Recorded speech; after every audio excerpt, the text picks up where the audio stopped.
Hello and welcome to my spoiler review of Disney's Maleficent. Now, if you've already been and seen the movie, then this is the video for you. However, if you've yet to watch, then please head over to my non-spoiler review by clicking on the link on the screen.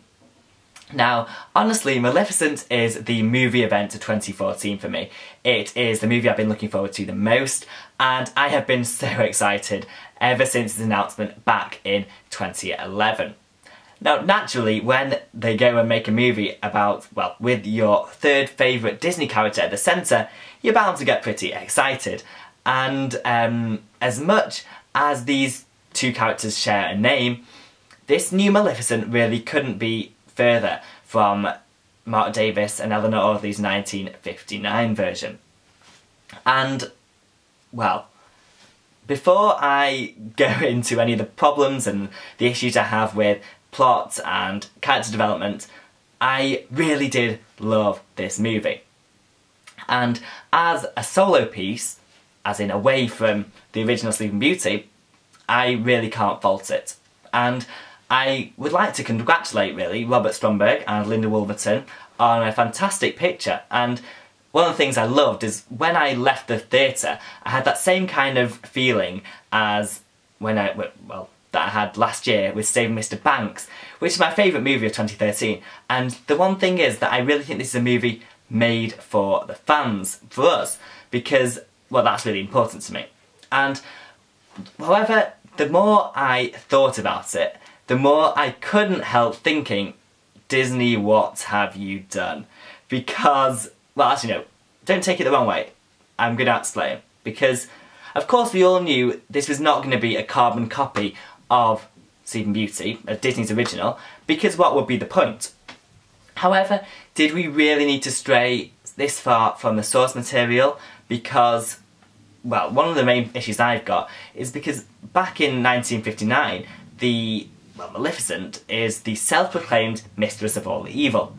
And she spent the past 55 years perfecting that name and really holding the top spot as the greatest of Disney villains.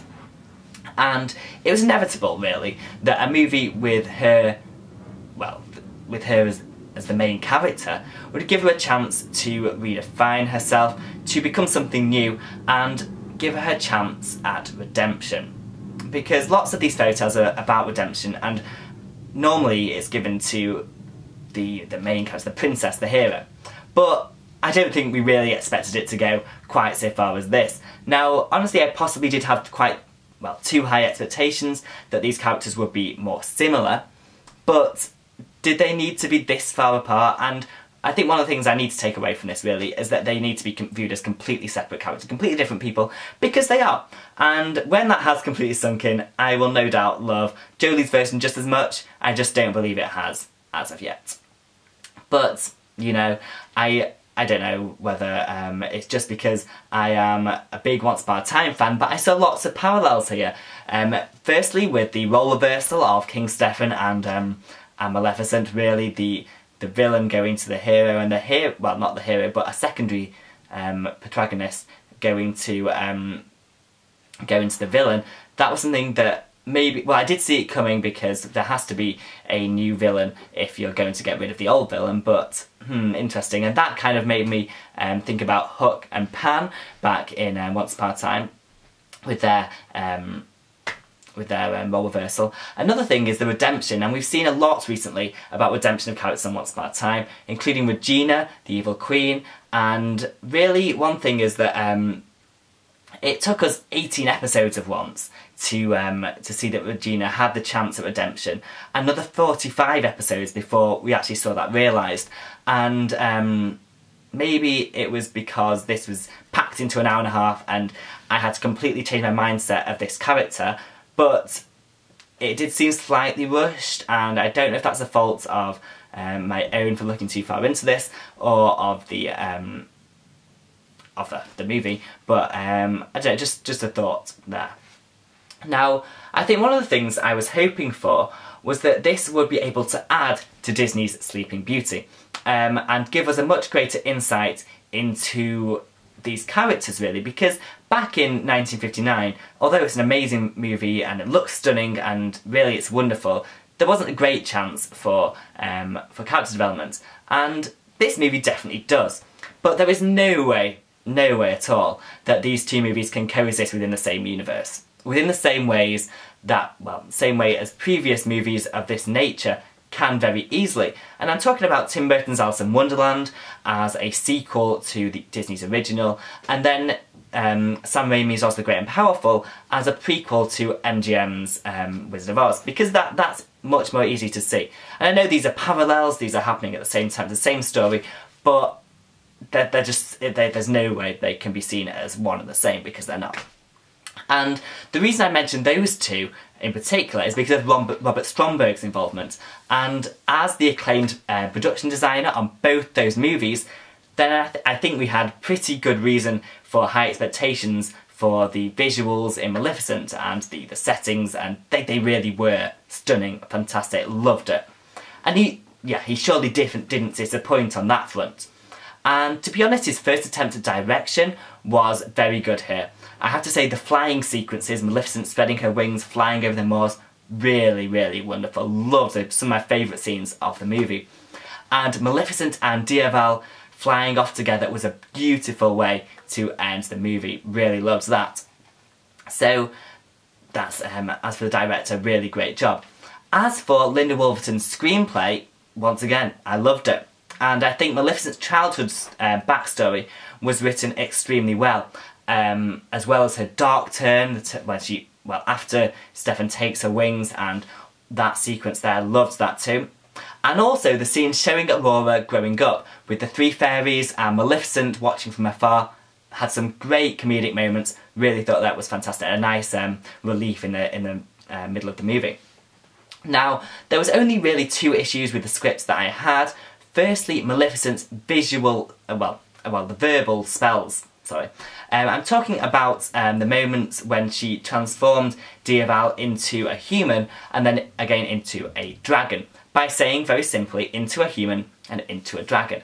Now, why was this really necessary when for the rest of the movie she had performed so much magic without her voice? And also, why such boring incantations? Why couldn't there have been some nice, I'm sure there's some nice Latin out there which would have made everything sound much more elegant, really. But I don't know, maybe we're just used to things like that. Maybe it's just me nitpicking there. But the other big issue that I had, and I kind of knew about this beforehand, so it wasn't too much of a shock when I was watching, but Maleficent never turned into a dragon, and that's the iconic moment from Sleeping Beauty, apart from obviously Aurora pricking her finger. But that's her transformation, and it was completely overlooked. Instead given to her sidekick, of course, but I know really it does make a bit of sense for the plot, and I know we have to look at plot here, and it makes more sense for Diaval to kind of protect her and things, but really it would have been so satisfying to see Jolie go and transform into a dragon. I would have loved that. I mean, Kristen Bauer even got to become a dragon on twice. It was the same episode, but, you know. But, okay, moving on. Let's talk about Angelina Jolie as Maleficent. Now, she's really the big star who Disney's hoping will bring in big audiences over the coming weeks. And to be honest, I really hope she does. And that's because she does an amazing job here. I can't say I was particularly a fan of Jolie before, but wow. I would recommend this movie on her performance alone. Of course, she was the perfect choice for this character. And I'm so glad Disney went with her, because where the rest of the cast may be lacking a little, Jolie really does make up for it. And in the original Sleeping Beauty, Aurora has just 18 lines of dialogue, and something I would have hoped would have been given to Elle Fanning, to be honest. But, you know, in terms of the cast, Angelina Jolie really does make up for that. Now, one last thing I would like to mention is little issue of True Love's Kiss. Now, it looks like Maleficent has gone all Frozen on us here, and once again we have a new meaning to that kiss. And I think the question has to be, which script was finalised first, and did Frozen take inspiration from this? Because there was script changes on Frozen multiple times up until last summer, and as we know, that included the rewriting of Elsa's character from the villain to the character that we know today. And I guess we'll never know about this, but it's very interesting to think about. Did Frozen take its inspiration from Maleficent? Now, all in all, an amazing movie, and I'm sure anyone who is a fan of Disney or Jolie will be first in line to this movie. However, I really do hope that Disney has managed to to touch enough people through advertisement that we'll see a good box office this weekend for this movie. Because one comment I will make is that in my screen, at least 40% of the audience was under the age of 12. Now, I don't know if that's because I went early in the day or because it's school holidays right now, but I have to say that I've seen the movie advertised a lot over on Disney Channel this week. I'm back home and my brothers have seen it a lot on there. And to be honest, I haven't seen it a great deal of other places apart from Disney's Facebook and Twitter, which, if you're following them, you're bound to go and see the movie anyway. So I don't know what they're thinking because I've not seen it on buses or anything like that. But, you know, hopefully we'll see enough people going to see. I guess we'll have to wait and see if they'll pull it off, and box office numbers on Monday will surely tell us that. So there we have it. Please let me know your thoughts down below, and let me know what you've taken away from Maleficent. I'm Joe Worthington from CruellasFurCoat.com. Thank you very much for watching. I will see you soon. Goodbye.